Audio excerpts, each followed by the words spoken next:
Assalamualaikum warahmatullahi wabarakatuh. Waalaikumsalam warahmatullahi wabarakatuh. Selamat pagi Bapak dan Ibu guru hebat. Pagi.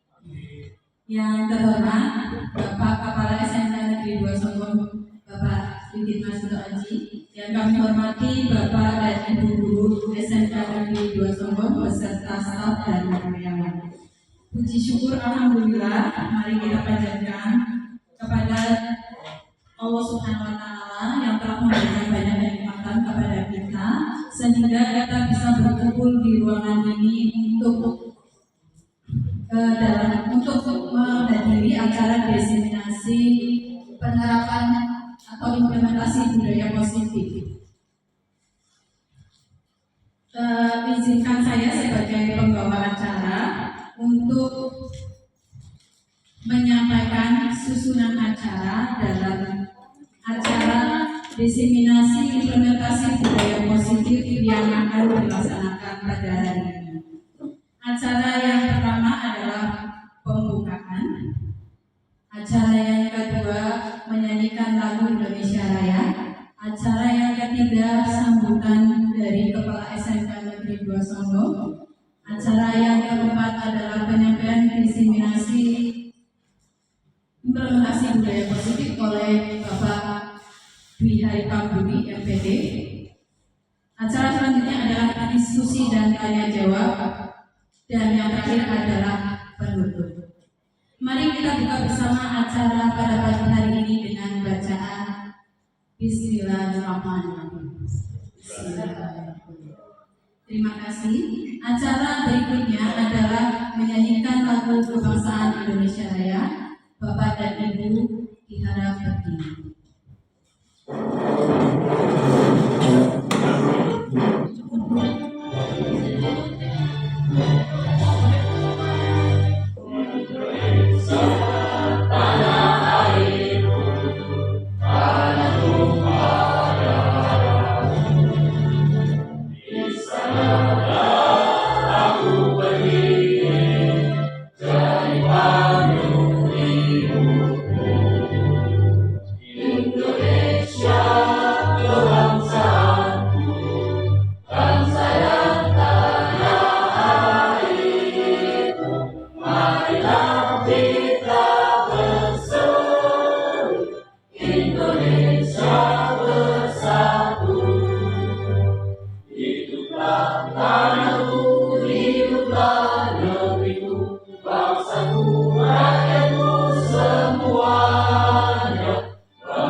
Acara berikutnya adalah sambutan dari Kepala SMK Negeri 2 Songgom, dalam hal ini akan diwakili oleh Ibu Mulyati. Kepadanya dipersilakan.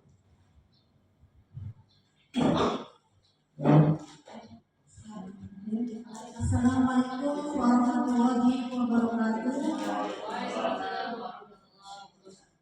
Kepada yang terhormat Bapak Dwi Haripambudi selaku CGP Angkatan 10 Kabupaten Brebes, dan kepada yang terhormat Bapak Ibu Guru SMK Negeri 2 Songgom.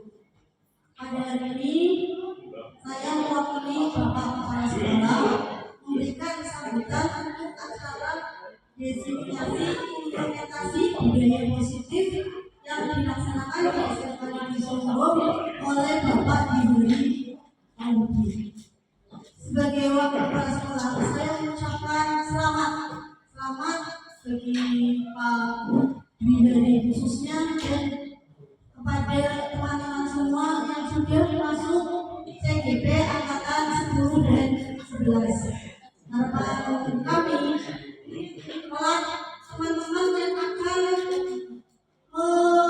menumbuhkan budaya positif. Karena kita tahu bahwa budaya di sekolah kita itu masih minim literasi, minim pembelajaran.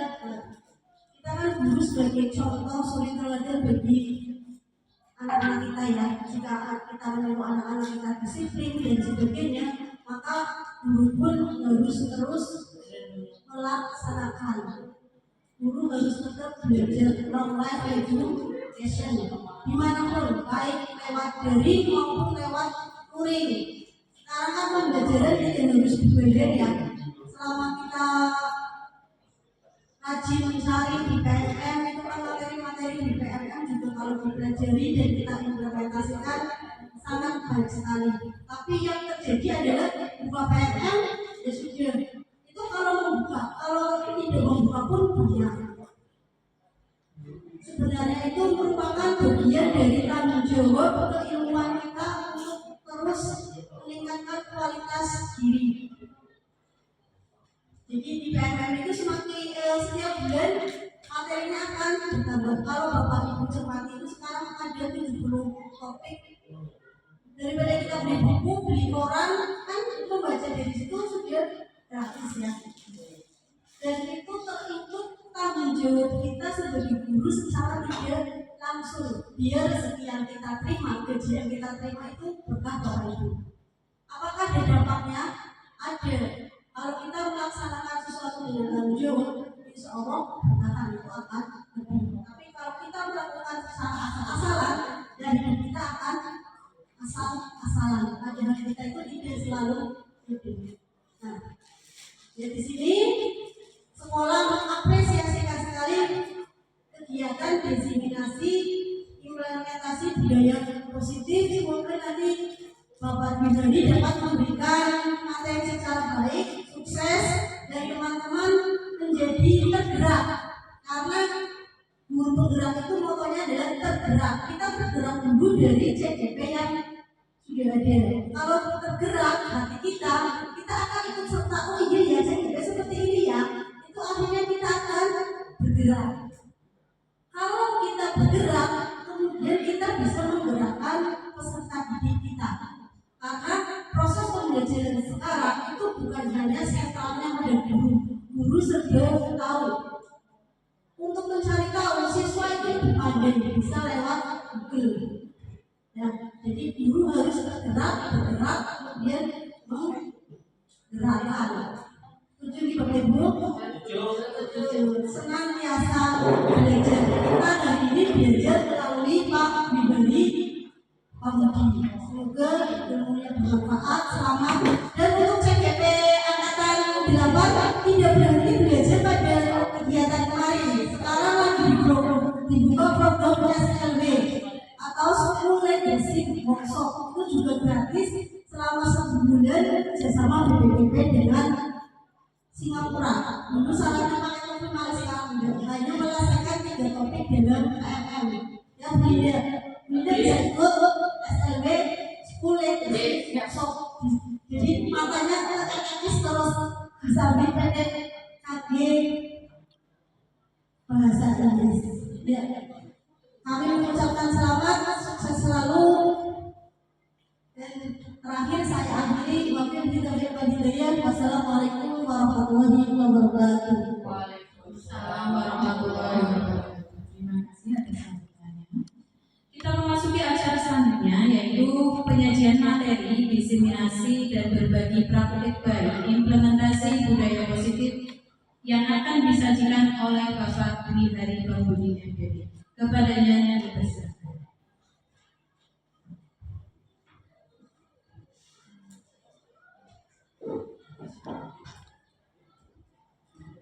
Baik, Assalamualaikum warahmatullahi wabarakatuh. Waalaikumsalam. Bagaimana kabarnya pada pagi hari ini, Bapak Ibu guru hebat? Di sini saya akan melakukan diseminasi implementasi budaya positif di SMK Negeri 2 Sombong. Nah, Materi pada diseminasi modul 1 budaya positif ini kita akan mengetahui tentang disiplin positif dan nilai kebajikan universal. Yang kedua tentang teori motivasi, hukuman dan penghargaan serta restitusi. Yang ketiga keyakinan kelas. Yang keempat kebutuhan dasar manusia dan dunia berkualitas. Yang kelima 5 posisi kontrol dan yang terakhir yaitu segitiga restitusi. Mungkin Bapak Ibu sudah tidak asing dengan kelima ini ya. Baik, sebelum memulai kegiatan pada pagi hari ini ya, ayo saya minta semangatnya Bapak Ibu. Ini kita akan bermain ice breaking terlebih dahulu ya.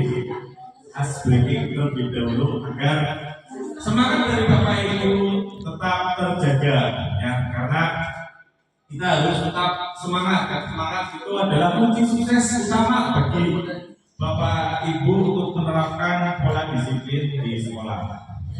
Oke. Nah. Ayo Bapak Ibu sekarang berdiri semua ya. Ayo kita berdiri semua, kita ikuti speaking. Oke, kita gerak ya, olahraga, gerak. Kita bersama-sama mengikuti irama yang ada di lagu ini. Setuju ya, Bapak Ibu ya? Oke.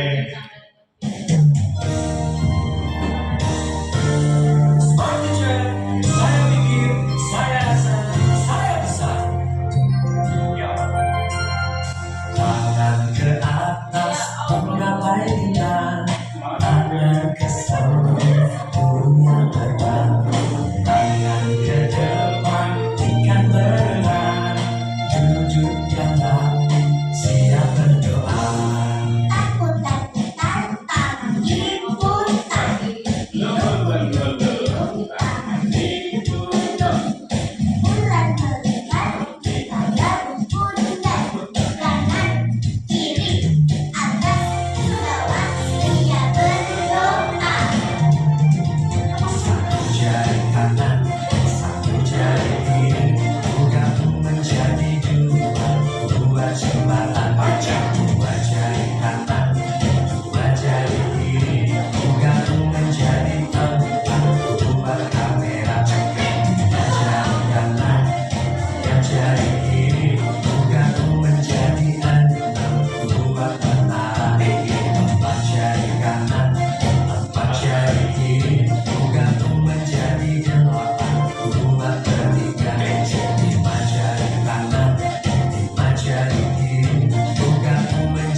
Menumbuhkan semangat ya, semangat dalam belajar di sekolah.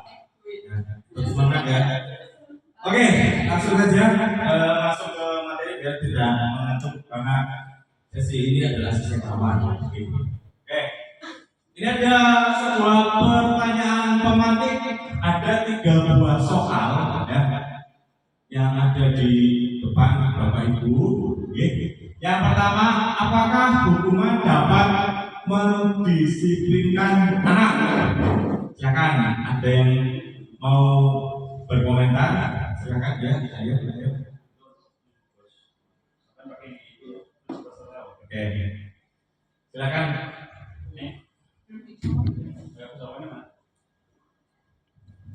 Yang kedua, pemberian hukuman dengan hal positif seperti membaca atau membersihkan halaman sekolah dapat meningkatkan disiplin anak. Yang ketiga, memberi penghargaan dapat meningkatkan motivasi belajar anak. Coba yang pertama, setuju nggak hukuman dapat mendisiplinkan anak? Silakan. Tidak. Alasannya coba Bapak Teguh. Yang pertama, hukuman dapat mendisiplinkan anak. Saya jawab dari sini. Iya, Bapak. Ya, pernyataan itu hukuman dapat mendisiplinkan anak. Itu bisa iya, bisa tidak. Tapi kalau saya tidak. Ya, karena saya selama jadi guru itu jarang memberi hukuman. Jadi, betul. Silakan tanya siswa saya, apakah saya pernah memberi hukuman? Tidak. Tapi kalau konsekuensi atau apa namanya penghargaan terus kemudian yang lain daripada ini, hukuman itu mungkin sering dilakukan. Nah, mungkin pertanyaannya bagaimana cara mendisiplinkannya? Nah, itu ada metode-metode tersendiri tergantung guru itu sendiri ya, termasuk saya bagaimana untuk mendisiplinkan anak itu ya kita berikan dulu yang lebih kepada siswa, misalkan kita memberikan penghargaan. Penghargaan itu bisa berupa pujian atau kata-kata atau mungkin nilai. Nah, nanti di situ siswa akan disiplin dengan sendirinya. Salah satunya itu. Terima kasih. Oh ya, tepuk tangan untuk. Nah, itu tadi menurut dari kaum Adam ya. Sekarang saya mau bertanya kepada kaum Hawa. Hukuman dapat mendisiplinkan anak. Setuju atau tidak? Coba. Tidak setuju ya, karena hukuman seperti bisa hukuman itu lebih cenderung ke fisik ya, dan menanamkan anak kadang-kala terlihat nurut patuh dengan hukuman, namun suatu saat itu akan menjadi mereka akan keluar sisi buruknya dari hukuman. Baik, berarti sepakat ya kalau hukuman itu tidak cocok untuk mendisiplinkan anak. Yang kedua, pemberian hukuman dengan hal positif seperti membaca atau membersihkan halaman sekolah atau membersihkan toilet atau WC dapat meningkatkan disiplin anak. Coba komentarnya Ibu Rizky. Yang kedua. Untuk pemberian hukuman dengan hal positif seperti membaca atau membersihkan halaman sekolah dapat meningkatkan disiplin anak. Menurut saya dua-duanya betul pada ini ada-adanya. Kalau yang betul itu seperti pernyataan tersebut, tetapi sebelumnya memang sudah ada kesepakatan dengan siswa terlebih dahulu. Terima kasih. Terima kasih Ibu Windy ya. Beri tepuk tangan untuk Ibu Windy ya. Oke, jadi terlihat tergantung dari kita melihat. Yang ketiga, penghargaan dapat meningkatkan motivasi belajar anak ya. Jadi penghargaan itu tidak hanya memberikan barang ya, tetapi kita bisa memberikan pujian kepada peserta didik agar peserta didik lebih semangat dalam kegiatan pembelajaran. Coba nomor 3 pendapatnya Ibu Rosa bagaimana? Yang penghargaan dapat meningkatkan motivasi belajar anak. Pernyataannya juga memberi penghargaan dapat meningkatkan motivasi belajar anak. Saya setuju karena ketika siswa diberi penghargaan lebih semangat dan meningkatkan motivasi belajarnya. Ya, benar sekali yang dikatakan oleh Ibu Rosa. Ya, tepuk tangan untuk Ibu Rosa ya. Semangat Bapak Ibu ya. Oke, ya. Jadi penghargaan juga dapat meningkatkan motivasi belajar. Jangan sampai kita juga lupa pada anak yang tidak diberikan penghargaan. Ya. Barangkali mereka ada kepengen ya. Jadi itu salah satu cara dulu itu memberikan penghargaan. Bisa memberikan reward ya ataupun kata-kata positif ya agar peserta didik mau belajar dengan baik. Oke, selanjutnya disiplin positif dan nilai kebajikan universal. Nah, ini ada permainan sedikit ya Bapak Ibu. Ini saya berpasang-pasangan. Ini ada kepalan tangan. Saya akan membagikan kertas. Silakan nanti diisi kertasnya. Impian Bapak Ibu apa? Keinginan Bapak Ibu apa? Ya. Terus dipasang-pasangkan. Habis itu kertasnya diremas. Terus teman satunya membujuk, merayu, ya, agar mendapatkan kertas itu. Ya. Ini ada beritanya di depan. Saya akan memberikan kertas. Bapak Ibu pulpen atau tulis gini? Bawa ya, oke bawa ya.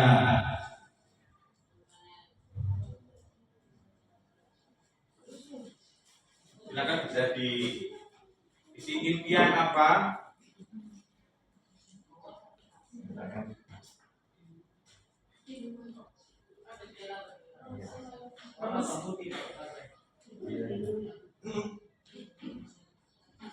Iya, nanti diisi impiannya mau apa ya, mau ingin seperti apa ya, pasang-pasangan ya, ya diisi semua nanti kan rebutan ya, nanti dan bos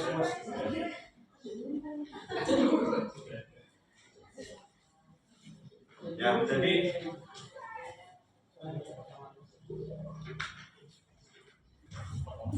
jadi Bapak Ibu yang sudah mendapatkan kertas putih ya, itu kertas putih masih bersih ya, belum ada noda, belum ada kotoran, belum ada tulisan. Silakan ditulis keinginan Bapak Ibu apa ya, habis itu diremas-remas, dikuas-kuas, bahasa dikuas-kuas, diremas-remas ya, menjadi bola salju. Iya, ditulis dulu ya Bapak. Saya berikan waktu 15 detik. Ingin apa? Nah, idenya apa? Ya, setelah itu dikemas-kemas. Ya, nggak apa-apa itu. Saya sengaja memberikan kertas yang besar, jadi Bapak Ibu bisa mengekspresikan beberapa kalimat, beberapa kata agar tulisannya bisa tersalurkan semuanya. Ya, setelah itu dikemas-kemas menjadi bola salju terus dipinggang. Nah, berpasang-pasangan. Ya, ditulis dulu impiannya apa, harapannya apa, ya. Nah, harusnya di kepala. Temannya merayu, ya, menginginkan merayu, mengancam, bagaimana caranya untuk mendapatkan. Nah, coba yuk. Ya, coba dipraktekkan nih Bapak Ibu ya, coba yang tidak ada pasangannya bisa merapat ya, jadi cara ya, oke, ya Bu bisa berpasangan dengan Ibu ini ya. Oke ya, ya saya contoh ya, coba Bapak Teguh dengan Bapak Angga coba maju ke depan. Bapak Teguh dengan Bapak Angga coba maju ke depan untuk praktek ini perubahan kepala jumpa. Silakan Bapak.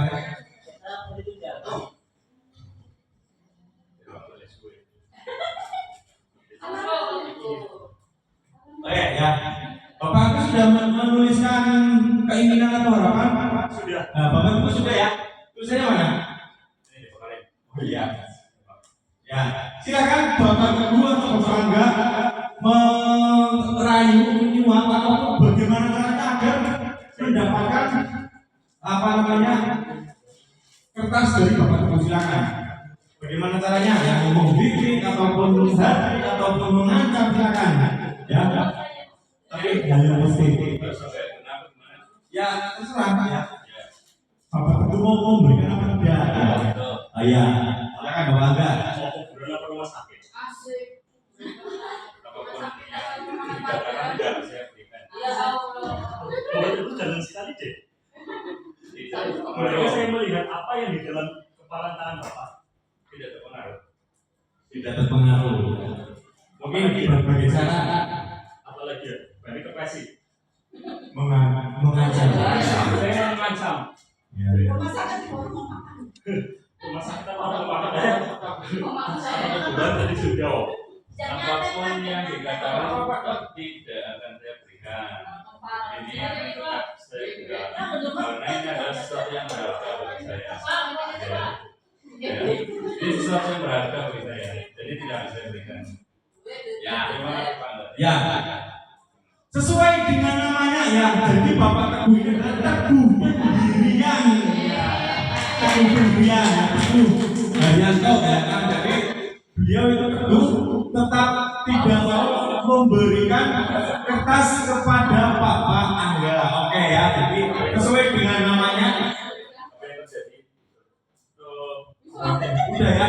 Jadi Bapak Teguh sesuai dengan namanya itu Teguh Pendirian. Oke, tepuk tangan untuk kedua Bapak yang telah maju ke depan ya. Sudah itu saja ya. Warnanya apa? Jadi Bapak Teguh tidak mau ya, tidak mau diambil kertasnya ya. Jadi berarti semua orang mempunyai tujuan hidup masing-masing. Oke, itu maka dari kegiatan kepalan tangan yang sudah Bapak Ibu lakukan. Oke, kita lanjut ya. Oke, perubahan paradigma atau teori kontrol. Yang pertama, ilusi guru mengontrol murid, ilusi bahwa kritik dan membuat orang merasa bersalah dapat menguatkan karakter. Ilusi bahwa semua pemahaman positif efektif dan bermanfaat. Ilusi bahwa orang dewasa memiliki hak untuk memaksa. Nah, ini perubahan paradigma stimulus respon teori kontrol. Siapakah sesungguhnya yang memiliki kontrol? Misalkan contoh, kita mencoba mengubah orang agar berpandangan sama dengan kita, tapi kita berusaha memahami pandangan orang tentang dunia. Yang kedua, perilaku buruk dilihat sebagai suatu kesalahan. Semua perilaku memiliki tujuan. Orang lain bisa mengontrol saya, hanya Anda yang bisa mengontrol diri Anda. Jadi ini seperti lawan kata ya. Jadi misalkan ayo kita berangkat pagi atau ayo kita jangan memaksakan ada pada saat hubungan gagal, kolaborasi dan konsensus menciptakan pilihan baru. Model berpikir menang kalah, model berpikir menang menang. Ya, ini stimulus responnya dan ini teori kontrolnya. Oke. Disiplin, ya disiplin. Bapak Ibu pernah menerapkan disiplin, ya. Jadi sebelum Bapak Ibu menerapkan disiplin, kita mulai dari diri kita sendiri, ya. Disiplin berawal dari diri kita sendiri, ya. Itu pada paham Bapak Ibu tentang disiplin. Berasal dari bahasa Latin disiplina yang artinya belajar.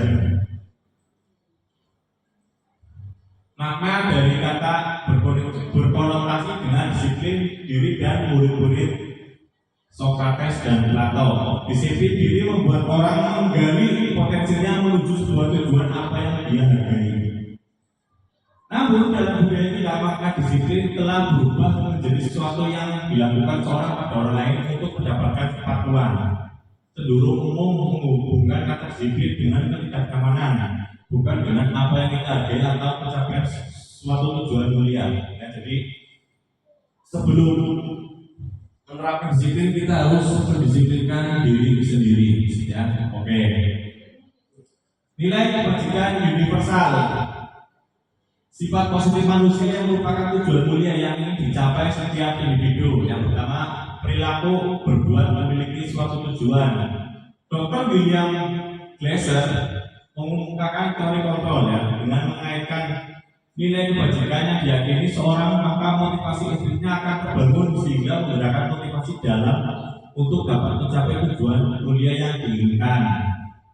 Nilai kebajikan yang ingin dicapai setiap anak itu yang pertama, beriman bertakwa kepada Tuhan Yang Maha Esa dan berakhlak mulia seperti dimensi profil belajar Pancasila ya. Yang kedua, mandiri, bernalar kritis, berbinekaan global, bergotong royong dan kreatif ya. Jadi seperti 4C ya. Masih ingat 4C itu apa? Sehingga buku kreatif thinking, kecakapan abad 21, critical thinking, creativity, kemudian komunikasi sama dan kolaborasi ya.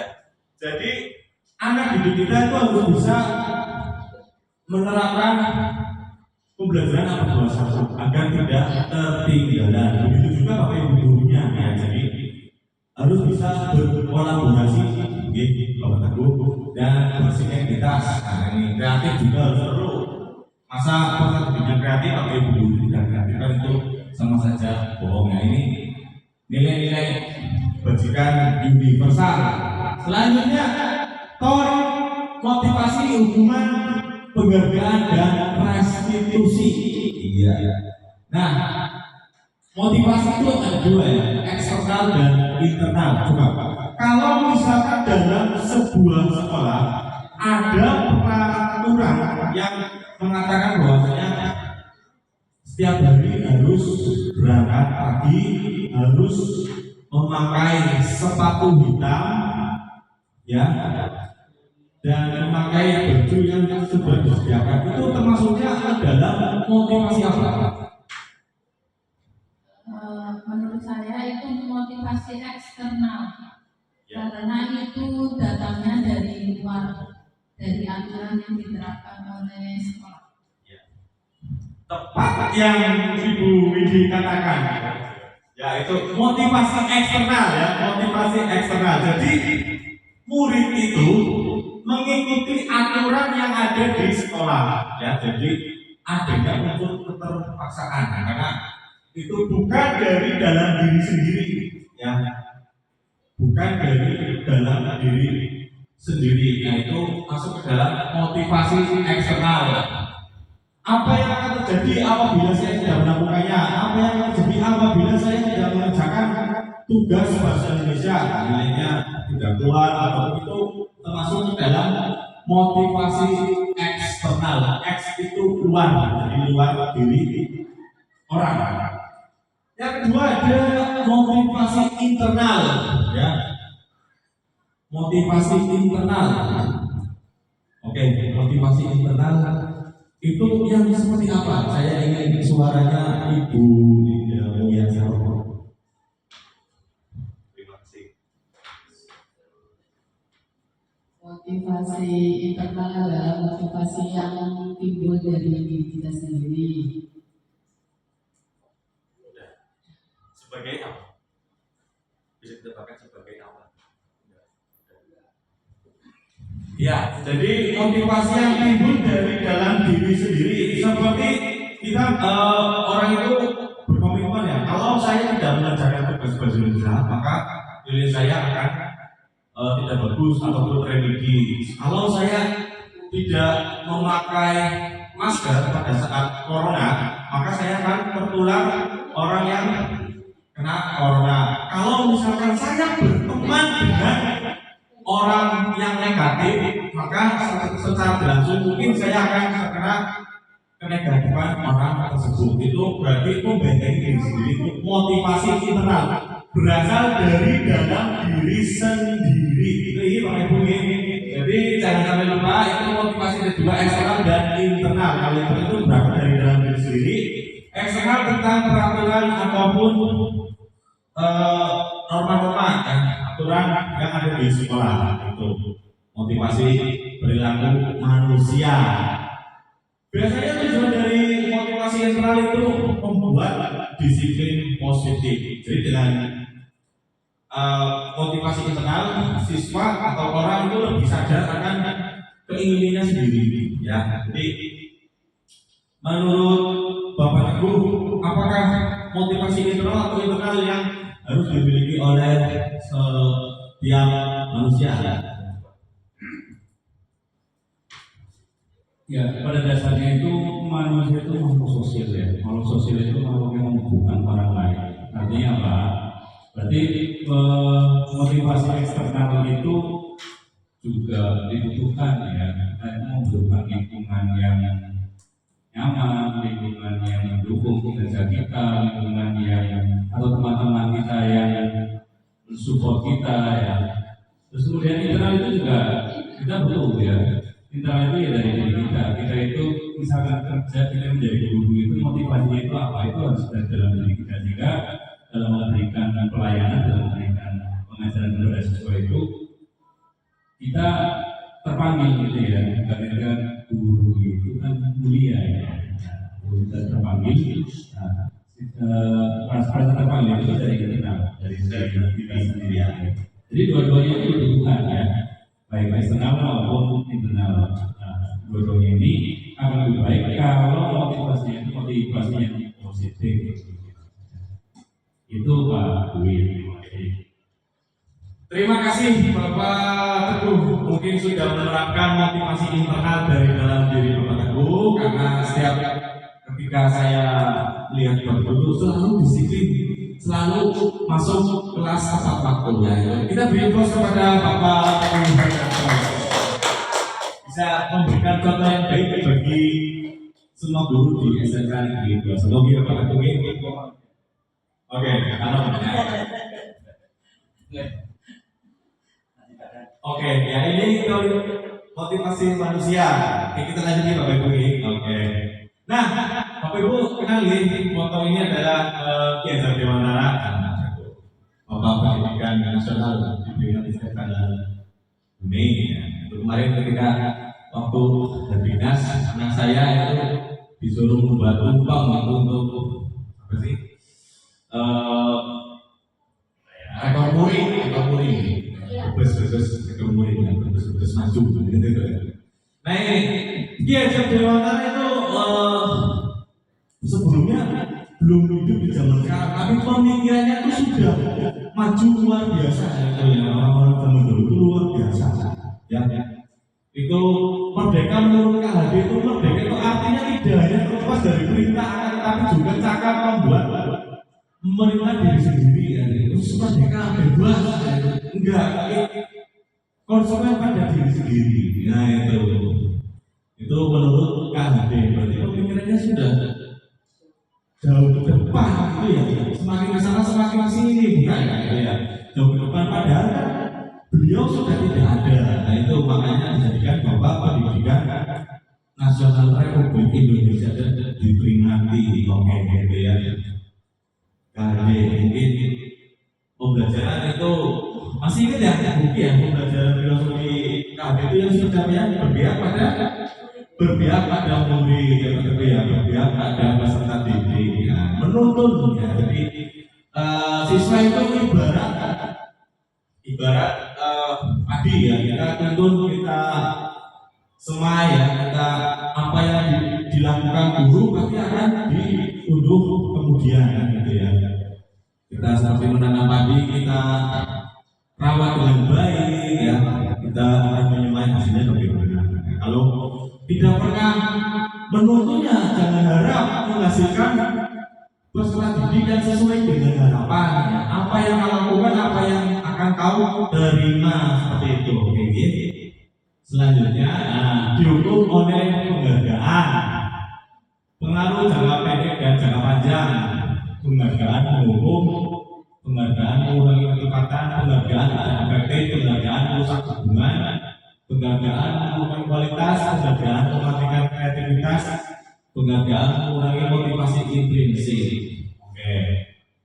Nah ini bentuk apresiasi.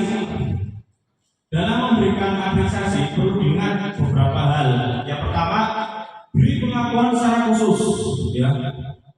beri pengakuan secara khusus. Yang kedua, beri pengakuan secara pribadi. Yang ketiga, beri pengakuan kepada seluruh murid secara bergantian. Jadi jangan si A, si B, si C ya. Jangan si yang pintar, yang tetapi semuanya keseluruhan ya. Beri pengakuan secara konsisten dan fokus pada proses ya. Saya akan bertanya lagi kepada teman-teman rekan guru. Nah, sudahkah Bapak Ibu guru memberikan apresiasi pada saat kegiatan pembelajaran yang Ibu ini?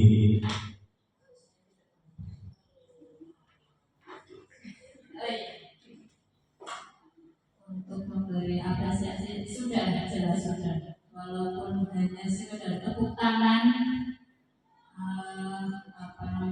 pujian itu merupakan salah satu dari bentuk apresiasi. Ya, tepuk tangan untuk Ibu ini. Ya, saya masih ingat kemarin ketika pidatonya Ibu ini juga memberikan apresiasi. Ya. Ketika pelepasan siswa kelas 12 juga beliau juga memberikan apresiasi dan tepuk tangan kepada alumni peserta didik SMK Negeri Solo. Jadi sudah mendapatkan apresiasi yang dikatakan oleh Ibu ini, walaupun Ibu ini jarang bertemu siswa secara langsung di dalam kegiatan pembelajaran karena beliau adalah guru BK. Tapi ketika beliau berbicara itu seluruh peserta didik mendengarkan itu ketika pada saat perpisahan kelas 12. Itu kita akan ngomong Ibu ini ya. Oke. Ya silakan Bapak Ibu ya. Oke. Nah, itu jadi tidak jargoni ya, tapi juga mempraktekkan apresiasi secara tidak langsung. Saya yakin Bapak Ibu guru juga pernah melakukan apresiasi atau memberikan sebuah penghargaan. Oke. Tapi mungkin tahun depan mungkin tidak terulang lagi Ibu ini. Iya, oke. Bapak boleh memberikan apresiasi, oke. Ya. Oke. Pengakuan apresiasi kebersihan. Nah, pembuka. Kemarin saya perhatikan, saya nikmati besar sekali situasi ini. Nah ini, coba kita lihat ya, perhatikan fokus perhatian Bapak Ibu guru kepada studi yang saya tanyakan karena ini akan dijawab bersama-sama. Saya akan minta jawaban. Oke, yang pertama, tindakan guru mencatat 100 kali dalam buku kalimat saya tidak akan terlambat lagi karena terlambat ke sekolah. Apakah ini hubungan atau konsekuensi? Hubungan yang pernah melakukannya yang STF belakang. Pernah dihukum waktu, saya juga pernah dihukum ketika waktu sekolah ya, terlambat masuk kelas, oke, manusiawi. Lari memilih lapangan basket 2 kali karena terlambat hadir di sekolah. Konsekuensinya hukuman. Ya.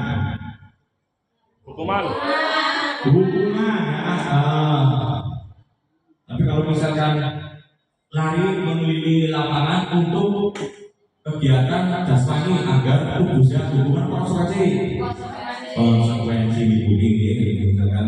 Tapi mungkin kalau misalkan memberikan seperti itu juga harus konsekuensi bisa naik 5-10 tangan gitu ya. Murid diminta untuk push up 15 kali karena tidak menggunakan masker ke sekolah. Hukuman atau konsekuensi? Nomor 3, Bapak Ibu, murid diminta untuk push up karena tidak menggunakan masker. Hukuman atau konsekuensi? Hukuman ya. Jadi ketika zaman corona ya harus memakai masker ya karena agar tidak tertular virus corona, harus push up. Menggantikan kertas teman yang telah dicoret-coret, hukuman atau konsekuensi? Konsekuensi ya. Bertanggung jawab, konsekuensi harus bertanggung jawab. Oke ya, tanggung harus dijawab begitu ya. Jadi konsekuensi ya itu contohnya menggantikan kertas teman yang telah dicoret-coret ya, merusak HP teman ya, menodai teman, nah itu bisa. Oke. Menodai kertas gitu ya. Yang Selanjutnya, membersihkan tumpahan di meja karena tersenggol pada saat belajar. Hukuman atau konsekuensi? Konsekuensi, iya. Misalkan kalau saya menyenggol karena air ya itu berawal dari situ ya, konsekuensi terus minta nomor HP itu sinetron ya. Oke. Yang selanjutnya, murid disuruh untuk mengenakan sepatu karena tidak mengenakan sepatu hitam. Hukuman atau konsekuensi? Hukuman atau konsekuensi? Ya. Lari mengelilingi lapangan basket 2 kali karena terlambat 10 menit untuk pelajaran PJOK. Konsekuensi, oke. Menurut UI, oke. Jadi kita ada gambaran ya, ada gambaran perbedaan tentang hukuman atau konsekuensi. Jadi kita sebaik-baiknya itu harus berikan konsekuensinya, gitu ya. Ada gambaran lah setelah mengikuti praktek baik ini, oke ya, itu ya. Oke. Nah, perbedaan hukuman dan konsekuensi. Hukuman sesuatu yang menyakitkan harus terjadi, sesuatu harus terjadi, ya itu kan. Misalkan membuat anak sakit itu hukuman, ya. Misalkan dipentung, zaman sekolah saya itu pernah dipentung, ya. Tapi saya tidak pernah dipentung, ya. Karena saya guru yang tidak seperti negatifnya gitu ya. Membuat anak merasa tidak nyaman dalam jangka waktu pendek, nah itu konsekuensinya. Misalkan kamu tidak nyaman dengan dihukum, tapi sanksi sosial, gitu ya. Itu tidak nyaman, tidak ada temannya, gitu kan sanksi sosial, karena konsekuensinya tidak melaksanakan tugas misalkan, gitu ya. Banyak contohnya ya. Dan perlu saya jelaskan panjang lebar. Anak membenci kedisiplinan. Anak menghargai disiplin ya, itu harus menghargai disiplin ya, jangan membenci kedisiplinan. Disiplin, punya jauh macam itu kok tapi mau, jangan. Tapi harus menghargai disiplin ya. Alhamdulillah saya tidak pernah terlambat karena ada absensi naga ya, oke ya. Ya itu jadi takutnya pada aplikasi ya gitu. Coba kalau tidak ada aplikasi ya oke ya. Mungkin bebas ya, tapi enggak, sebagai seorang guru ya, berawal dari diri sendiri itu harus disiplin. Maksudnya salah satu itu berangkat pagi, kan juga berangkat pagi, oke ya, berangkat pagi pulang malam, nah seperti lagu, ya, oke. Paksaan dan stimulus tanggapan, mendorong anak menyakiti diri sendiri, mendorong anak agar mudah menyesuaikan diri, jangan menyakiti diri sendiri. Kalau misalkan anak frustasi ya, saya kan mau bunuh diri saja, bunuh diri bukan hal yang positif ya, tapi apa agar menyesuaikan diri sendiri ya, jangan kita mau bunuh diri ya, bukan menyelesaikan masalah ini ya, mendorong anak menyakiti diri sendiri ya. Itu ya. Konsep diri yang buruk, konsep diri yang baik begitu. Anak belajar menyembunyikan kesalahan. Anak belajar jangan memberikan anak membunyikan apa menyembunyikan kesalahan. Kesalahan itu jangan disembunyikan, ya oke ya. Tapi anak belajar mematuhi peraturan apa di kelas. Nah itu kita boleh mengobrol, kita boleh mengatur, ya.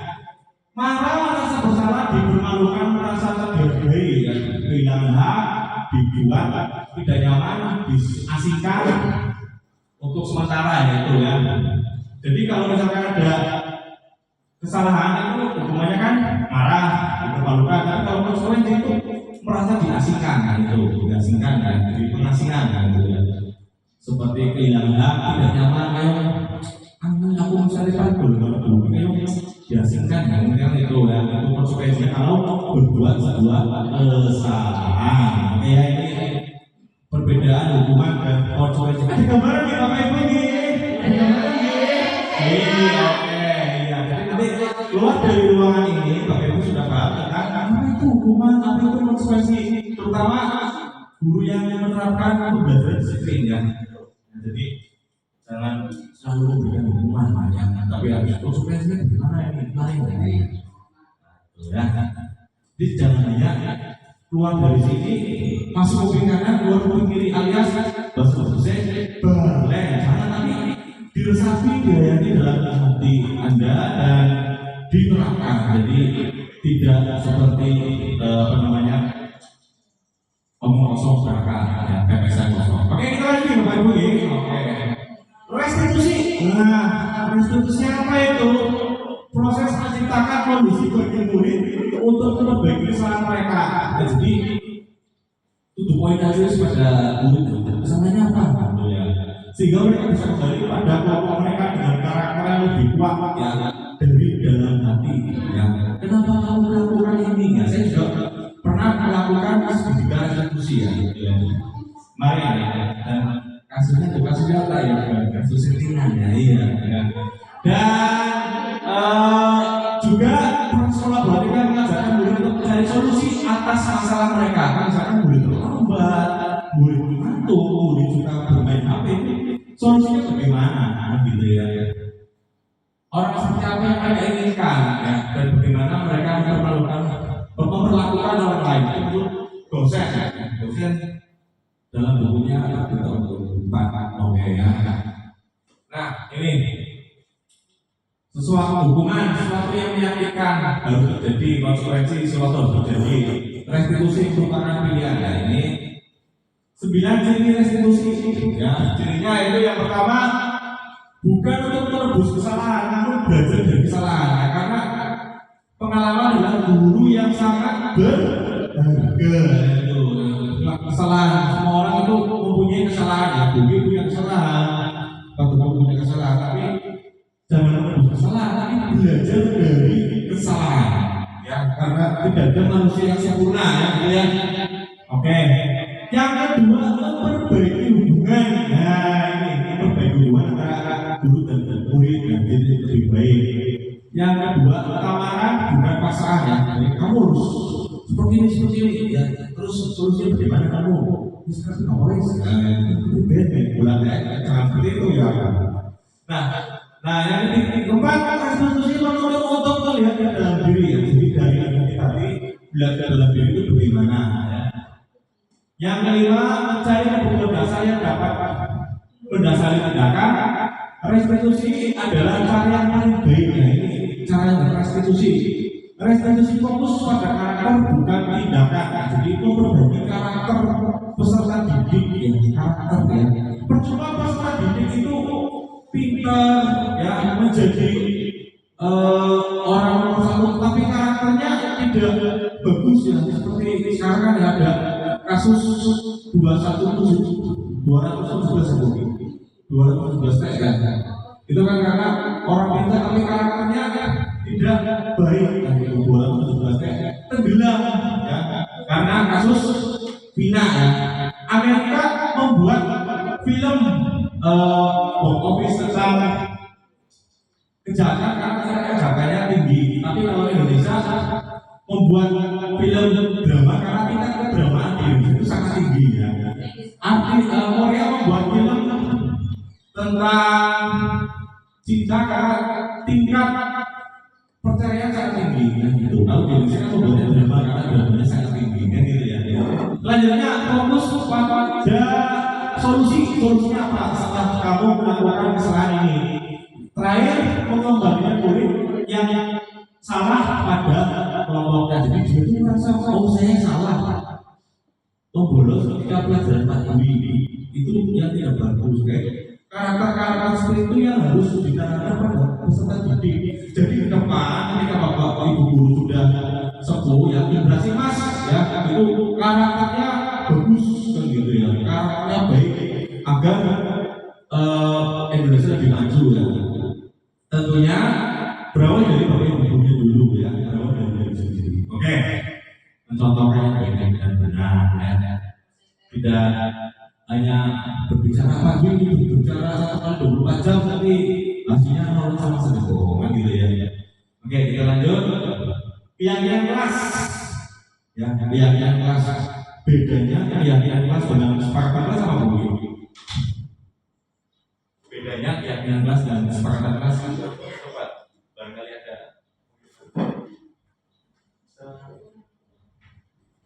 Kalau kesepakatan itu hasil dari lembut bersama seluruh warga kelas.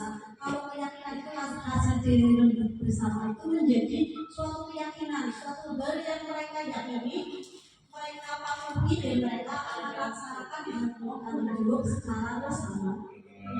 Ya, ya seperti itu ya. Jadi dibuat, disepakati dan dilaksanakan. Itu ya buktian, itu ya buktian. Ya benar. Itu seperti itu ya. Oke, itu keyakinan kelas.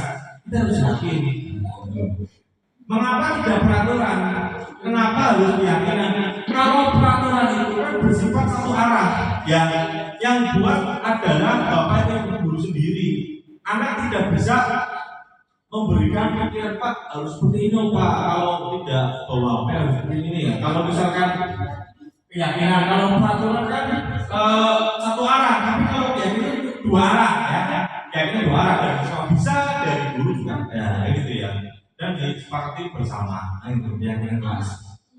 Mengapa kita memiliki peraturan 3M? Nah, menggunakan masker, mencuci tangan dan menjaga jarak, nah itu untuk mendukung motivasi diri kembali ke nilai keyakinan lebih menggerakkan seseorang dibandingkan mengikuti serangkaian peraturan lain. Jadi lebih baiknya keyakinan jangan peraturannya. Peraturan kelas 10 apa? AKL 12 misalkan tidak boleh ini, tapi yang buat guru, yang anak kan nggak setuju. Tapi kalau keyakinan kan yang buat bersama, kita rembuk bersama. Maunya apa? Maunya apa? Aku harus bagaimana? Kan gitu ya. Kata Meli Gusbal. Jadi maunya apa? Seperti ini. Nah, harus bagaimana konsekuensinya? Harus seperti ini. Nah, gitu. Itu kesepakatan kelas keyakinan kelas. Gitu ya. Nah, ini ada video pembuatan keyakinan kelas ini. Kemarin saya sudah melakukan aksi nyata, ya. Jadi aksi nyata bukan hanya sekedar kata-kata, ya. Jadi harus dipraktekkan di Bapak Ibu. Ini ada video membuat keyakinan kelas. Coba Bapak Ibu bisa disimak bersama-sama videonya sambil makan apa yang masih tersisa. Ya.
Mengecek presensi ya.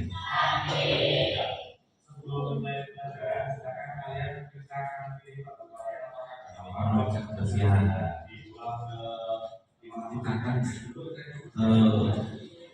tempat belajar yang nyaman dan aman dengan memeriksa kebersihan kelas itu. Ternyata sudah bersih jadi tidak membuang sampah. Breaking ya untuk menggunakan siaran. Pagi, siang, sore, malam. Pagi, kemudian 3 kali ya. Kalau misalkan tepung siang 2 kali, tepung sore 1 kali, tepung malam tidak menempel ya. Menempel kalau malam. Selamat pagi. Selamat malam.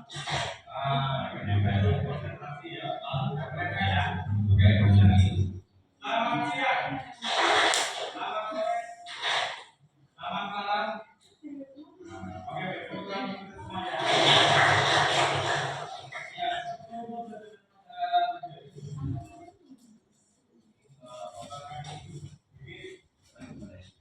Tentang keyakinan,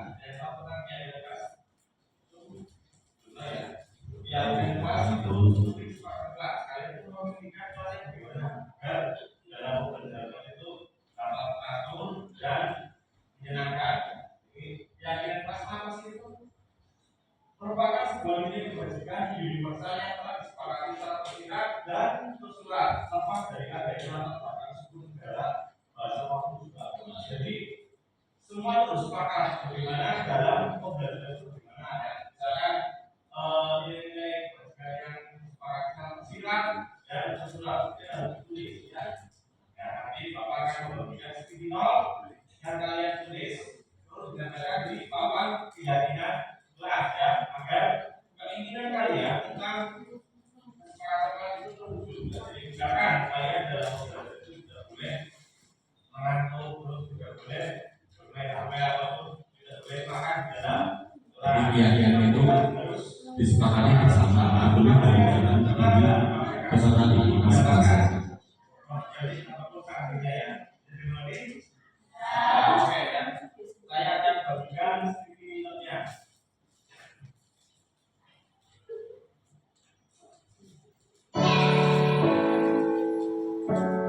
Membagikan studi note yang harus ditulis oleh setiap peserta didik tentang keyakinan mereka masing-masing ya, yang akan menjadikan keyakinan kelas.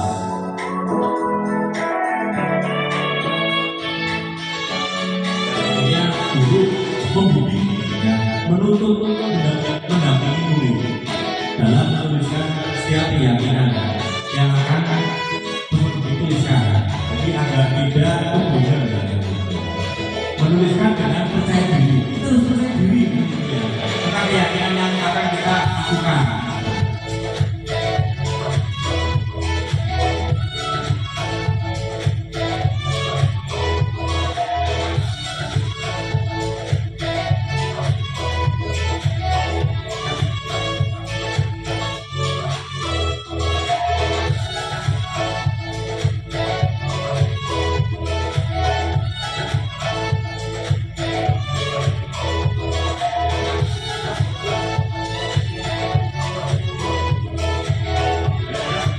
Dan menempelkan di papan keyakinan kelas. Jadi tidak hanya ditulis tapi ditempelkan agar peserta didik mengetahui, oh ternyata saya salah, ada keyakinan. Setelah keyakinan menjelaskan konsekuensinya apa ketika melanggar ya. Jadi,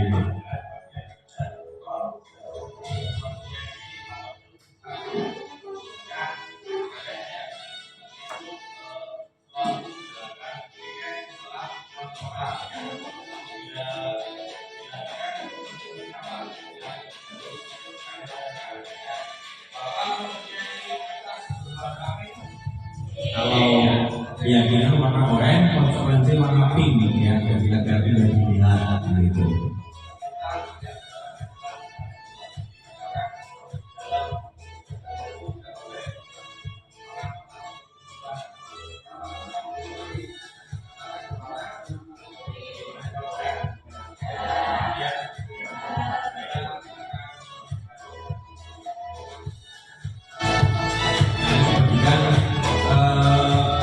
Konsekuensi kelasnya ya.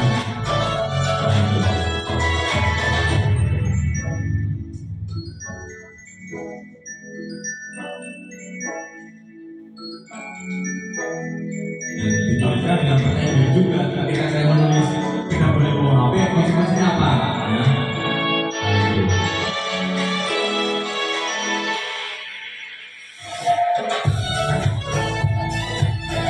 Dan ditempel juga di depan.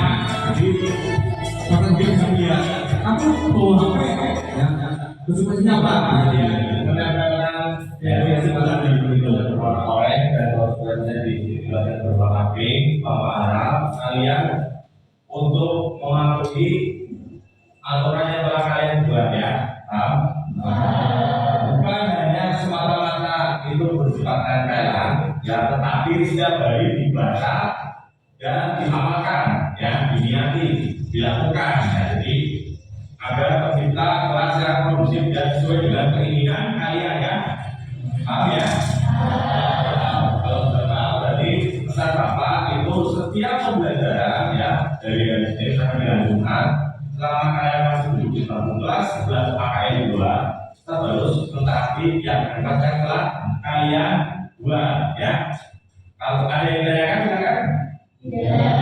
Kalau tidak ada yang ditanyakan, saya kira cukup pertemuan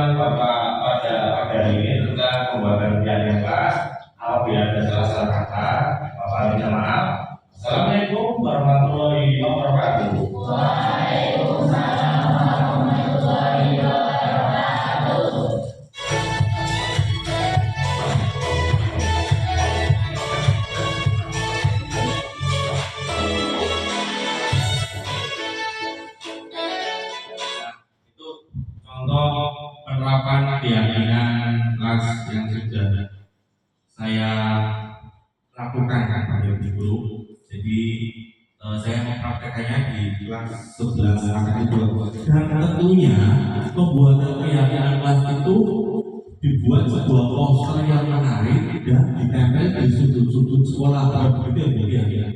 Jadi pembuatan keyakinan kelas itu harus dibuat poster semenarik mungkin, ditempel di sudut sekolah. Tujuannya apa?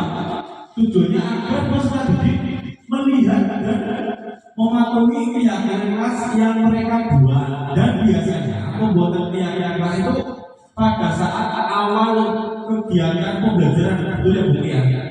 Ya, pada saat awal kegiatan pembelajaran. Jadi sebelum masuk ke dalam materi Bu ya. Ya, sebelum masuk ke dalam materi, jadi kita harus membuat kesepakatan kelas bagaimana gitu ya. Jadi agar tercipta kelas yang kondusif sesuai dengan yang mereka inginkan, gitu ya. Oke, kita lanjut. Nah, ini ada bulat-bulat, bolong-bolong, nah itu pedona. Nah, tapi ini bulat-bulat ada beberapa tahap. Nah, ini yang di bawah itu peraturan. Yang di bawah ini peraturan kelas. Peraturan kelas itu saya katakan bersifat satu arah. Jadi membuat keyakinan kelas. Ya. Kalau keyakinan kelas sudah disepakati seluruh kelas, maka akan tercipta lingkungan positif. Nah, lingkungan positif. Ya, dan setelah lingkungan positif, maka yang paling atas adalah budaya positif. Nah, itu kabarnya. Itu berawal dari kelas dulu. Keyakinan. Dan lingkungan positif dan akan tercipta budaya positif. Nah, kalau positif semua kan enak ya, enak iya. Jadi tidak usah bingung-bingung mencari kesalahan gitu. Budaya positif. Nah ini contoh poster kesepakatan kelas di desain semenarik mungkin. Nah, ini ditempel di sudut-sudut ruang sekolah. Nah, tujuannya agar peserta melihat dan mentaati kesepakatan kelas yang sudah dibuat, gitu ya. Dan menggunakan kalimat yang positif juga ya. Nah, kami guru dan murid yang saling menyayangi, gitu. Jangan saling berantem ataupun apa gitu ya. Kami murid yang peduli dengan teman, kami murid yang semangat belajar. Kata-katanya positif karena ini budaya positif. Oke ya, selanjutnya. Nah ini peraturan. Bedanya peraturan dengan keyakinan. Selalu kembalikan dulu tempatnya. Ya, itu peraturan. Misalkan di perpus ada peraturan. Selalu kembalikan buku pada tempatnya yang dia.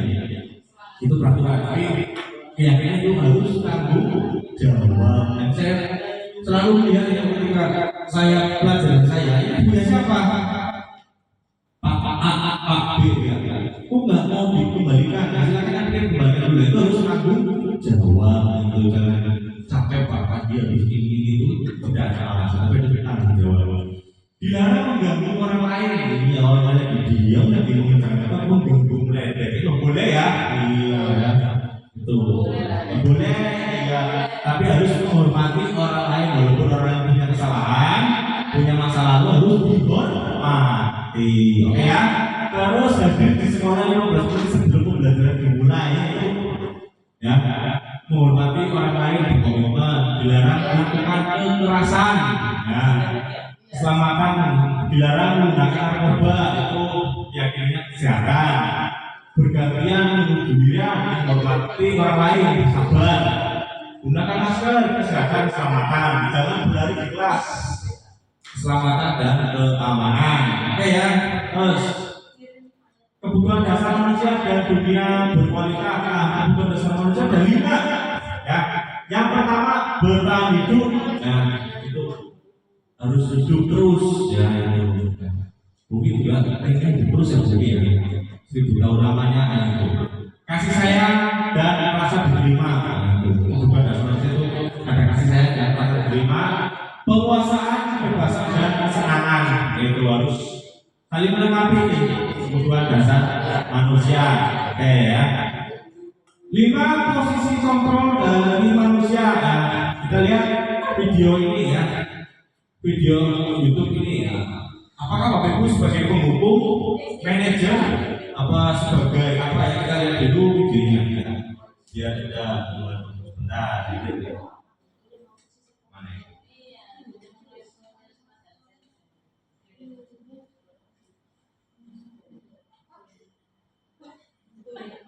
Dia ibu dan bapak guru hebat dalam penerapan disiplin positif restitusi.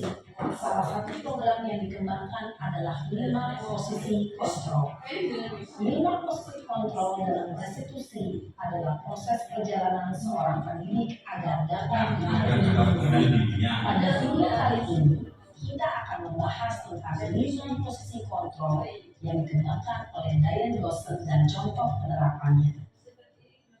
Ini contoh penerapan 5 posisi kontrol, yaitu ketika pada saat peserta didik terlambat masuk ke 5 posisi sekolah. kontrol itu adalah 1. Posisi penghubung, 2.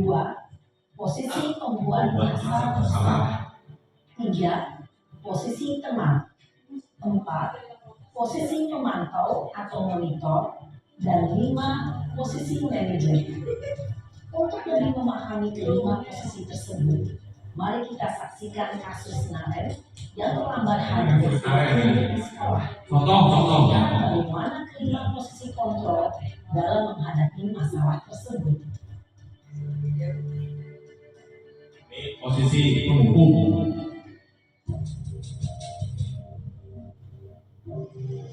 Di sekolah mana? Ini Budi ya. Naren, sini kamu. Selamat pagi, Bu. Selalu terlambat. Kamu deh, pasti terlambat. Maaf, Bu. Saya Apa? Apa coba? Alasan kamu apa lagi? Kapan sih kamu tidak terlambat? Malas sekali ya kamu jadi anak. saya Dasar pemalas. Gak kapok-kapok sih kamu. Sudah berapa kali terlambat? Sana, kamu keliling lapangan basket 2 kali. kenapa saya harus keliling lapangan basket, Bu? Kenapa? Kamu melawan ibu. Berani-beraninya jawab. Sudah terlambat, masih berani jawab pula. Sekarang, keliling lapangan basket 5 kali sekalian. Biar kapok. Cepat, pergi sana ke lapangan basket. Posisi penghubung biasanya berbicara dengan nada tinggi, menghardik, menunjuk-nunjuk, menyakiti, dan menuduh. Hukuman bisa berupa fisik maupun psikis. Psikis berarti kan membenar. Ibu dan bapak Itu orang terkena hubungan dampak hati. yang terjadi pada murid ketika murid berada pada posisi penghubung adalah murid cenderung akan memberontak, bahkan Kalau pakai hukuman hubung itu kan dendam kan Pak Dwi karena hubung. Aduh, kenapa? Ini kedua posisi membuat bersalah. Gurunya sama.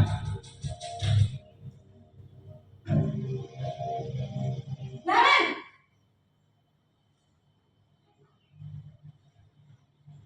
Selamat pagi, Bu. Naren. Kamu kenapa terlambat lagi, nak? Ya Tuhan, Naren. Kamu senang ya bikin ibu susah ya?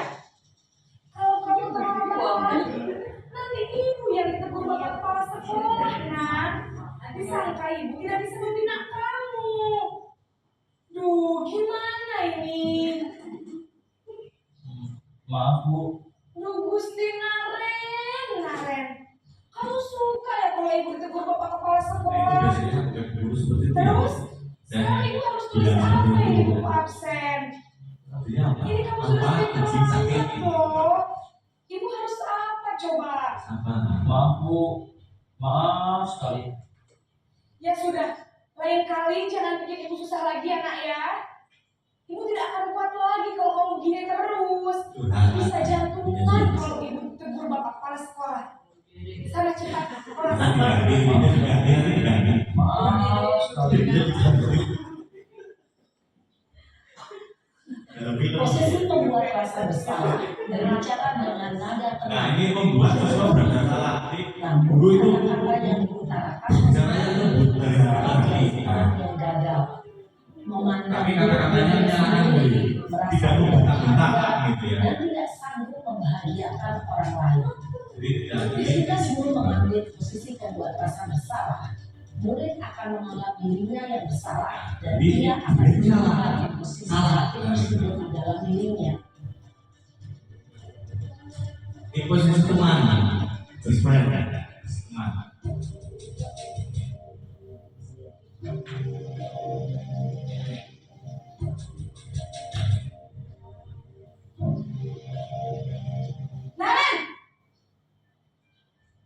Kalimatnya sama ya, Kak?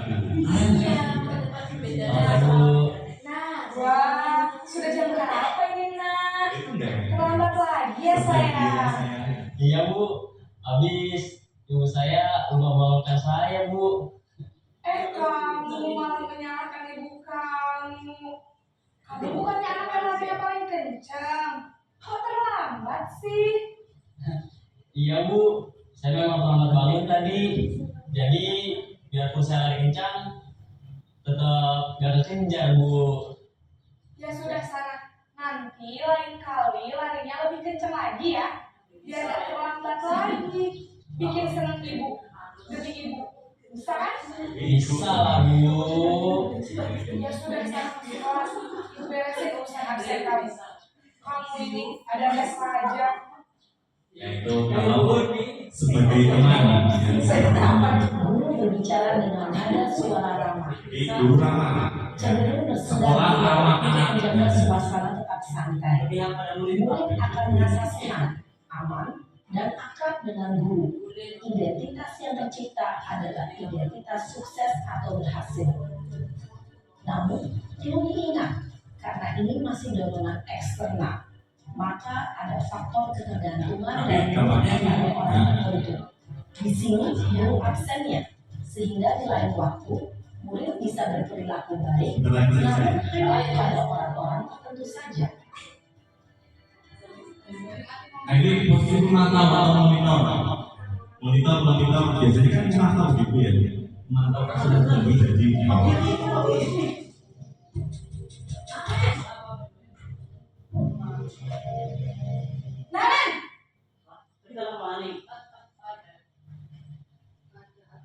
Selamat pagi Bu. Naren, apa peraturan sekolah kita tentang jam berapa kita harus masuk sekolah, Nak? Kita harus di sekolah jam 7 Bu. Iya betul, sekarang sudah jam 7.20. Naren sudah tahu konsekuensinya jika terlambat hadir. Paham Bu, saya harus tinggal kelas pas jam istirahat selama 20 menit. Iya benar, konsekuensinya demikian. Jadi nanti jam 9.30 pas istirahat, kamu harus tinggal di kelas, kerjakan tugas tambahan untuk ketertinggalan kamu, ya? Baik Bu. Ya seperti itu. Posisi pemantau mengandalkan perhitungan atau data untuk mengontrol murid. Ketika saya tanya, Mengarahkan murid berdasarkan peraturan dan konsekuensi. Seorang pemantau menunjukkan bahasa tubuh dan ekspresi wajah yang datar dan cenderung formal. manajer ya ini.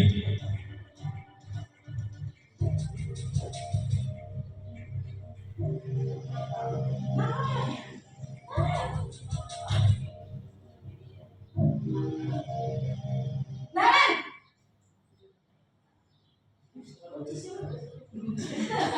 Selamat pagi Bu. Selamat pagi, Naren. Maaf Bu, saya terlambat. Iya, sekolah masuknya jam 7, sekarang sudah jam 7.20. Jadi sekarang bagaimana ini, Naren? Maaf Bu, saya lupa setel alarm saya semalam. Baiklah, menurut kamu, keyakinan sekolah yang mana yang perlu kamu tingkatkan? Menghargai diri sendiri dan orang lain mungkin ya Bu. Setuju. Jadi, apakah Naren meyakini prinsip saling menghormati tersebut? Iya Bu, saya meyakininya. Apakah Naren bersedia memperbaiki masalah keterlambatan ini? Bersedia Bu. Bagaimana kamu akan memperbaiki masalah keterlambatan ini? Saya akan coba untuk tidak lupa menyetel alarm saya Bu. Baik, kalau Naren lupa menyetel alarm di rumah, ada orang yang kira-kira bisa bantu mengingatkan tidak? Ada Bu, kata saya, Kak Emma. Ada lagi selain Kak Emma?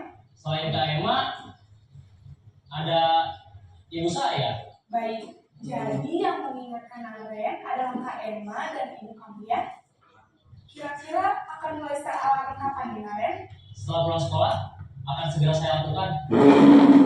Jadi Naren akan setel alarm untuk bangun besok pagi dan akan diingatkan oleh kakak dan ibunda Naren ya. Ada lagi yang mungkin perlu dilakukan Naren agar tidak terlambat bangun lagi? Tidak ada, Bu. Baik Naren, terima kasih untuk kerjasama kamu. Sekarang kamu perlu kembali ke kelas untuk belajar. Baik, Bu. Terima kasih. Posisi manajer adalah posisi kontrol yang disarankan untuk membimbing murid Kita dibicarakan disiplin yang positif, sebagai calon guru yaitu putra murid yang mandiri, itu bertanggung jawab, dunia dan dapat memecahkan yang masalah. Tujuan dari posisi ini adalah agar murid dapat berefleksi atas tindakannya, murid akan terus memberikan pertanyaan-pertanyaan bermakna, sehingga membuat murid dapat belajar dari kesalahannya dan mencari sebuah solusi untuk menyelesaikannya. Ibu dan Bapak guru hebat, setelah mengamati adegan kelima posisi kontrol tadi, kira-kira posisi mana yang paling ideal? Nah, ya. Tadi sudah lihat ya posisi kontrol dalam menghadapi sebuah permasalahan. Saya tanya nih kepada Bapak Ibu guru yang pernah menangani kasus terlambat lebih realnya. Iya, yang di depan itu gerbang sekolah gitu ya. Kita kan pernah menangani kasus terlambat peserta didik, ya baik itu urusan KPS atau akuntansi. Menurut Ibu Uni yang selaku yang pernah menangani kasus itu, Bu itu menerapkan posisi kontrol yang bagaimana ketika menangani peserta didik terlambat yang sudah pernah dilakukan, posisinya sebagai apa? Ini kan yang nyata ya. Yang nyata apa yang seharusnya dilakukan? Yang pernah dilakukan Ibu Uni waktu ketika menangani kasus terlambat peserta didik di pos satpam, gerbang itu gerbang. Yang pernah dilakukan yang sebelum manajer pemantau ya. Alasannya karena belum bisa belum bisa menerapkan posisi manajer. Sebenarnya yang terbaik itu posisi manajer, Pak. Sebenarnya yang paling perfect diterapkan untuk siswa itu sebenarnya posisi manajer. Tapi saya belum sampai situ. Saya baru ada di posisi pemantau. Iya, yang selama ini saya lakukan. Terima kasih. ya, dan teman-teman untuk Ibu Uni. Jadi ada manfaat positifnya nih Bapak Ibu nih, mengikuti praktik baik yang telah saya lakukan. Jadi ya, ini ada positifnya yaitu mengetahui posisi kontrol Bapak Ibu guru sebagaimana, dan yang paling bagus adalah sebagai posisi manajer. Jadi misalkan Bapak Ibu guru menangani kasus terlambat, ya silakan kamu catat buku 50 kali gitu, atau mengarang indah. Waktu ketika saya sekolah juga seperti itu, ya. Jadi sebelum ada guru penggerak, setelah ada guru penggerak ada 5 posisi kontrol yang harus dimiliki oleh Bapak Guru, dan yang paling hebat adalah manajer, gitu, memanage. Jadi apa namanya, tidak membuat siswa dihukum, gitu ya. Jadi kan nggak boleh. Sekarang sudah ada sekolah anak gitu ya, yang Bapak Ibu ya sudah ada manfaatnya mengikuti kegiatan ini. Oke, kita lanjut. Lagi selesai.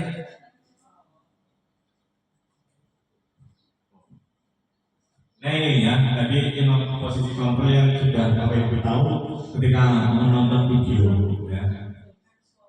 Nah, pernyataan saya kecewa sekali dengan kamu.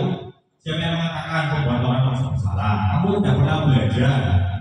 Ya, berarti kan ayolah lakukan demi ibu, ya, berarti kan teman, kan sebagai teman, ayo nanti Bapak bisa dipercaya gitu sebagai guru bahasa Indonesia, ayo kita ke Solo gitu misalkan ya. Nanti kayaknya Bapak nggak bisa ada nilainya gitu kan ya, sebagai teman. Apakah kamu tahu mendapatkan stiker bintang hari ini buat pemantau? Bagi kamu, bagaimana kamu bisa menyelesaikan masalah ini? Manajer ya. Kamu selalu yang paling terakhir untuk ini apa namanya kalimat-kalimatnya ya. Nah, seketika restitusi ini segitiga restitusi itu ada 3 tahapnya ya. Yang pertama itu mana ini menstabilkan identitas ya. Yang kedua validasi kebutuhan dan yang ketiga menanyakan keyakinan. Nah itu. Nah ini video segitiga restitusi yang saya pernah mengalami kasus ya, kasus anak terlambat. Nah ini videonya ya. Ini kasus asli ya, dengan rekayasa. Jadi saya pernah menangani kebetulan tugas di CGP. Nah ini.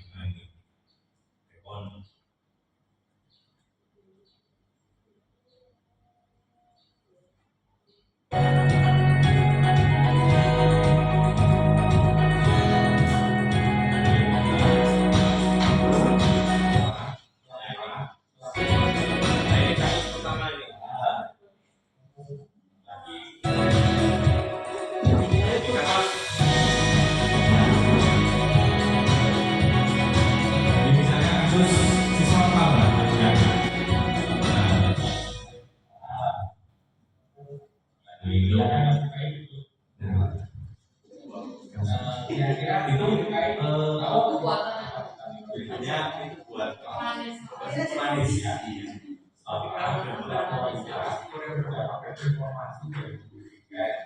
Tahap itu stabil identitas dalam segitiga restitusi.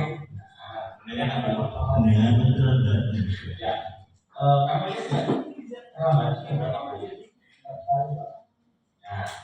terlambat itu merupakan suatu kesalahan atau bukan?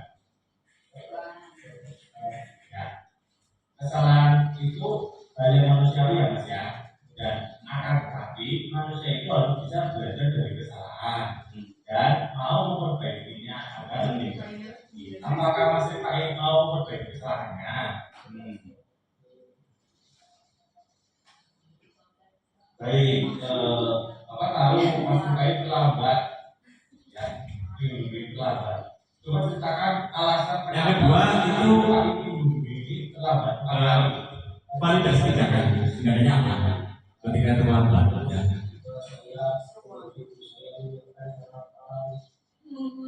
Ya, itu banyak sangat terpuji Mas Rifai karena Mas Rifai mau membantu ibu mempersiapkan sarapan. Akan tetapi menurut Rifai kata aku apakah itu lebih penting? Saya tahu Pak, itu membuat saya tepat Mas Rifai katakan. Lalu apakah Mas Rifai mau memperbaikinya? Solusi apa yang akan Mas Rifai lakukan agar tidak terlambat lagi? Menanyakan keyakinan, solusinya apa agar tidak terlambat ya. Terus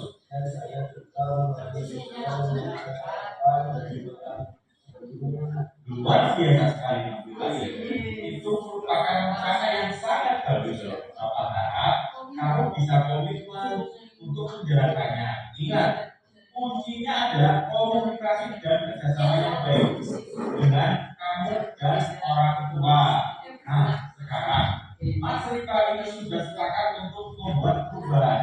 Bapak kamu salah tidak ulang lagi ya. Jika ada kesulitan, jangan ragu-ragu. Ya, membimbing, menuntut. Jadi coba sama wali kelas.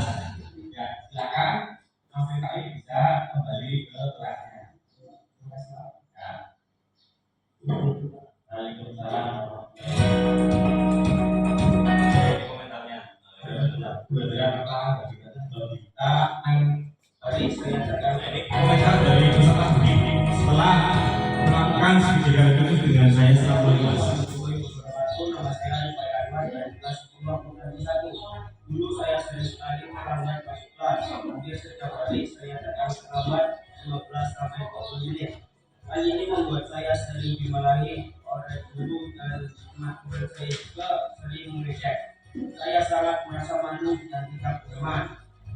Saya merasa sangat senang berdiskusi dengan wali kelas saya yang bernama Bapak Dwi dari Pembudi untuk menemukan solusi atas kesalahan saya dan selalu berusaha untuk menyusun rencana untuk mengatasi masalah dramatis antaranya adalah: 1.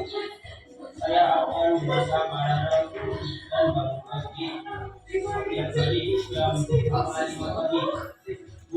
Saya akan membantu orang tua saya menyiapkan sarapan di malam hari dan sebelumnya.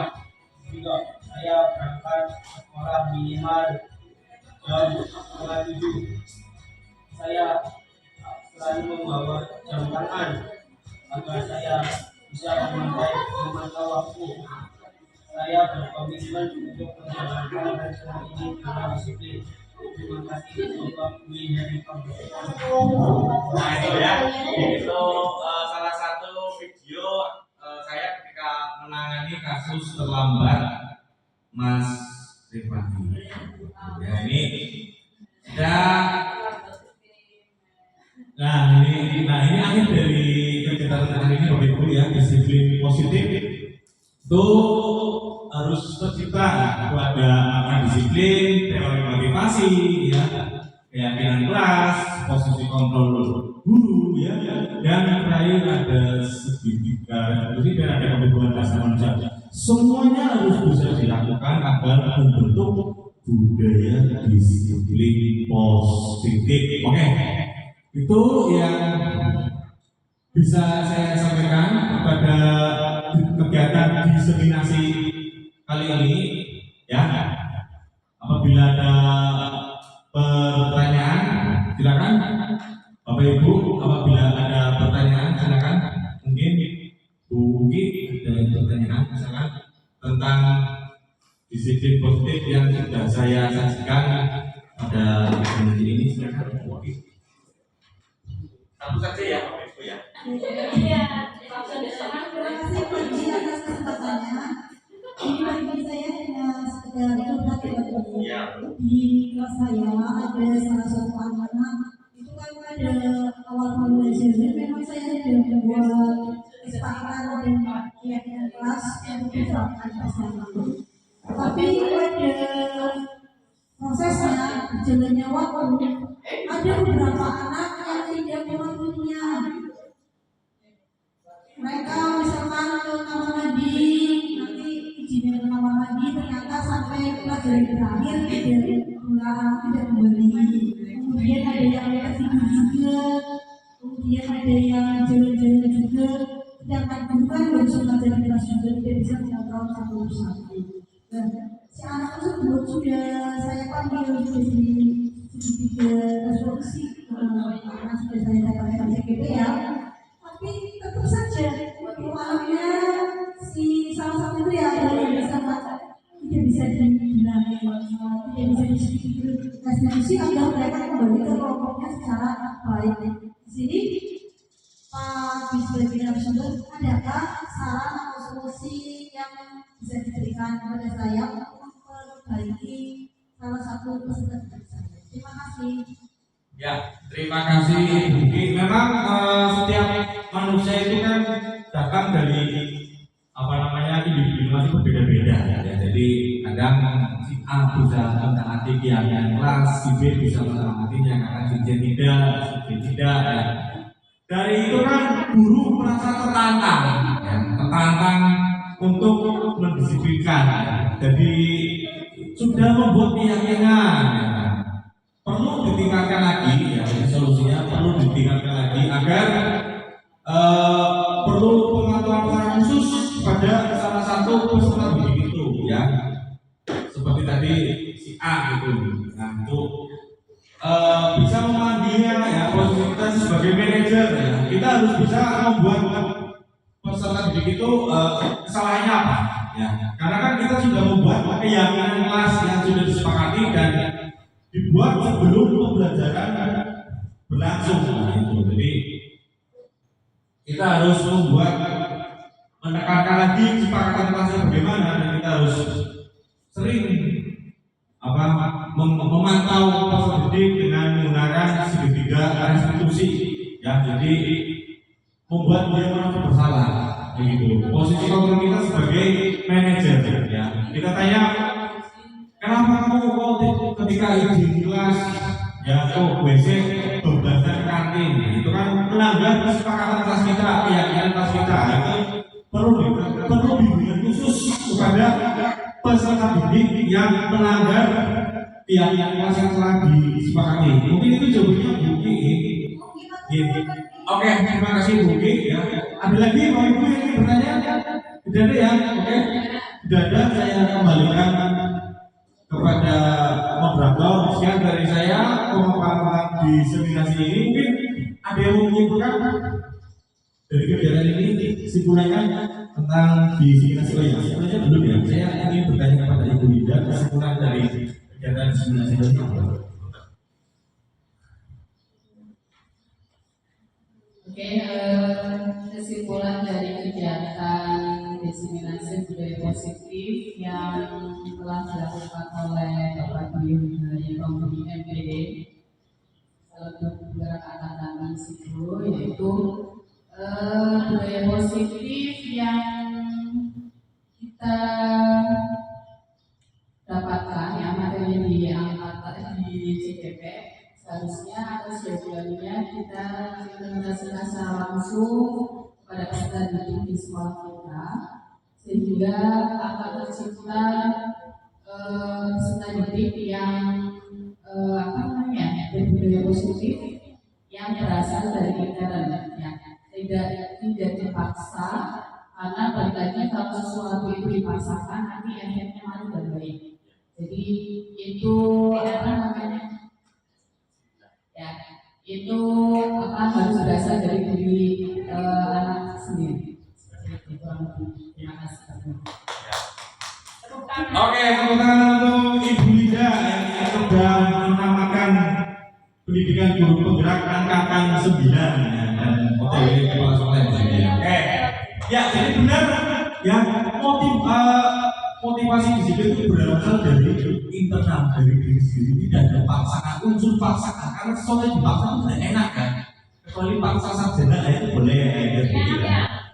Oke, itu saja yang bisa saya sampaikan pada kegiatan diseminasi budaya positif melalui kegiatan kelas di SMK Negeri 2 Songgong. Apabila ada salah-salah kata dan salah-salah perbuatan, saya sebagai makhluk biasa dan mempunyai kesalahan, saya minta maaf ya. Yang sempurna dalam milik Yang Maha Kuasa, yang kurang dalam milik saya. Oke, wassalamualaikum warahmatullahi wabarakatuh.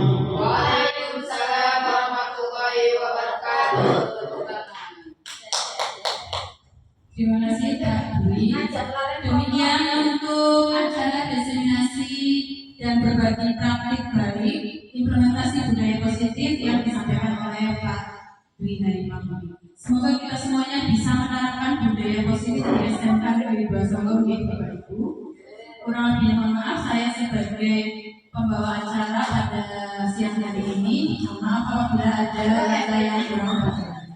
Sekian, assalamualaikum warahmatullahi wabarakatuh. Waalaikumsalam.